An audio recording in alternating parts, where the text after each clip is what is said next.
বৃষ্টি মানেই মুখরোচক খাবার। বৃষ্টির দিনে মশলাদার একদম মুচমুচে এই চিপসটা বানিয়ে দেখতে পারেন, খেতে কিন্তু খুবই সুন্দর। তাহলে চলুন বন্ধুরা, আজকের এই রেসিপিটা পুরোটা দেখার অনুরোধ রইল। তার জন্য দেখুন এখানে নিয়ে নিয়েছি আমি কাঁচা কলা, বেশ 3টে মতো দেখে এখানে কাঁচা কলা নিয়ে নিয়েছি। কলাগুলোকে এবার কেটে নেব। চিপসটা যতটা পরিমাণ তৈরি করতে চান সেরকম অনুযায়ী কলাটা এখানে নিয়ে নেবেন। আজকে আমি এই চিপসটা একদম অন্য ধরনের তৈরি করব। তো বন্ধুরা অবশ্যই কিন্তু ভিডিওটা কোথাও স্কিপ না করে পুরোটা দেখার অনুরোধ রইল। ভিডিও পুরো না দেখে কমেন্ট করে কিন্তু যাবেন না। এবার খুব ভালোভাবে এই কলাটা থেকে খোসাটাকে ছাড়িয়ে নেব, যেন একটু সবুজ অংশ না থাকে সেইভাবে ছাড়িয়ে নিতে হবে। দেখুন আমি ছুরি দিয়ে ছাড়িয়ে নিচ্ছি, আবার যে গ্রেটারগুলো হয় আলু ছাড়ানোর সেগুলো দিয়েও কিন্তু ছাড়িয়ে নিতে পারেন, তাতেও কিন্তু খুব সুন্দরভাবে হয়ে যাবে। দেখুন আমি এইভাবেও ছাড়িয়ে নিচ্ছি, যেন এর মধ্যে সবুজ অংশটা না থাকে সেইভাবে এই কলাটাকে যে কোনো উপায়ে আপনাদের ছাড়িয়ে নিলেই হবে, আপনাদের যেটা সুবিধা মনে হবে। আমি এইভাবেই ছাড়িয়ে নিচ্ছি। দেখুন 3টে কলাকেই ভালোভাবে ছাড়িয়ে নিয়েছি, একটু লবণ জলের মধ্যে ভিজিয়ে রেখেছি, তাহলে কিন্তু এই কলাগুলো কালো হয়ে যাবে না আর এই পিসগুলো বেশ ভেঙেও যাবে না। দেখুন এবার চিপস বানানোর জন্য কিভাবে আমি এই কলার স্লাইসগুলো বের করে নিচ্ছি।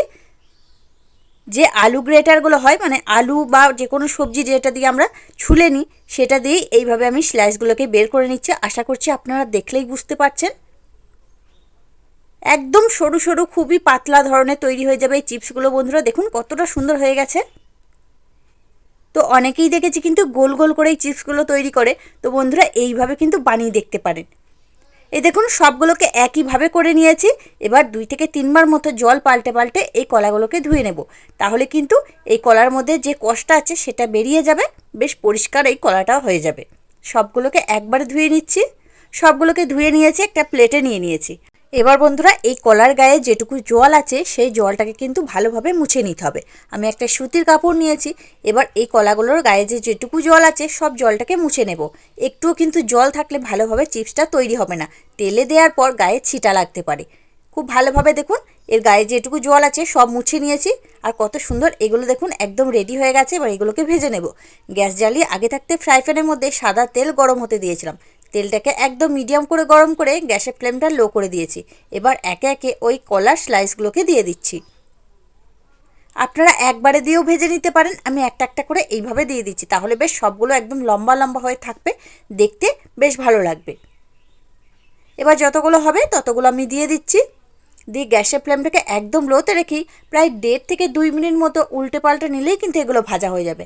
একদম অল্প সময় লাগবে বন্ধুরা, খুবই তাড়াতাড়ি ভাজা হয়ে যাবে, যেহেতু এই স্লাইসগুলো একদম পাতলা করে কেটেছি। তবে আপনারা কিন্তু চাইলে ছুরি বা বটি দিয়েও কিন্তু কেটে নিতে পারেন। এগুলো কিন্তু আমার ভাজা হয়ে গেছে, আশা করছি দেখেই বুঝতে পারছেন একদম মচমচ করছে। এর থেকে বেশি ভাজবো না, ওগুলো তুলে নিয়েছি। আবারও যে বাকি স্লাইসগুলো আছে সেগুলোকেও ওই একইভাবে দিয়ে দিচ্ছি। আমার কিন্তু 3টে কলা দিয়ে বেশ অনেক কটাই চিপস তৈরি হয়েছিল। এবারও যত কটা হবে তত কটা আমি দিয়ে দিচ্ছি। এটাকেও 1.5 থেকে 2 মিনিট মতো উল্টে পাল্টে ভেজে নেব। এই দেখুন বন্ধুরা এই চিপসগুলো কিন্তু আমার ভাজা হয়ে গেছে, কত সুন্দর মচমচে হয়ে গেছে, একদম সুন্দর কালার চলে এসেছে। এবার এগুলোকেও তুলে নিচ্ছি, আর বাকি যেগুলো আছে সবগুলোকে একইভাবে ভেজে নিয়ে আসছি। এই দেখুন বন্ধুরা তৈরি হয়ে গেল আমার কাঁচা কলার মচমচে একদম চিপস, কত সুন্দর তৈরি হয়ে গেছে দেখুন। এবার এগুলোর মধ্যে আমি মশলা দেবো। প্রথমে দিয়ে দিচ্ছি স্বাদ মতো লবণ, দিয়ে দিচ্ছি 1/2 চামচ মতো লঙ্কার গুঁড়ো, একটু ঝাল ঝাল তৈরি করব তাই লঙ্কার গুঁড়িটা একটু বেশি করে দিচ্ছি। 1/2 চামচ মতো দিচ্ছি চাট মশলা, আর দিয়ে দিচ্ছি 1 চামচ মতো গুঁড়ো করে রাখা চিনি, আর দিচ্ছি 1/2 চামচ মতো আমচুর পাউডার। এতে বেশ টক ঝাল মিষ্টি সব কিছুই পাওয়া যাবে। এবার গরম থাকা অবস্থায় এই মশলাগুলোকে দিয়ে দিয়েছি, খুব ভালোভাবে একসাথে সব কিছু মিশিয়ে নেব।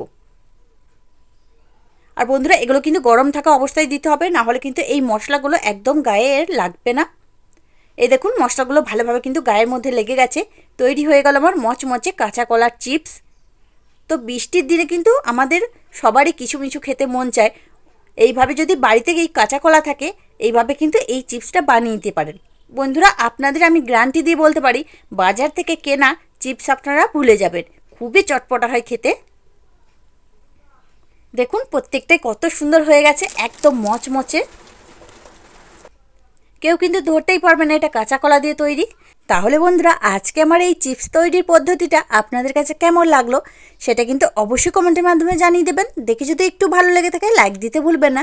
চ্যানেলটিকে যদি এখনও সাবস্ক্রাইব করা না থাকে চ্যানেলটিকে সাবস্ক্রাইব করে নিয়ে তার সাথে পাশে থাকা বেল আইকনটি প্রেস করে দেবেন আমার ভিডিও সবার আগে পাওয়ার জন্য। তাহলে আজকের মতো এখানেই আবারও ফিরে আসছি অন্য কোনো দিন অন্য একটা রেসিপি নিয়ে।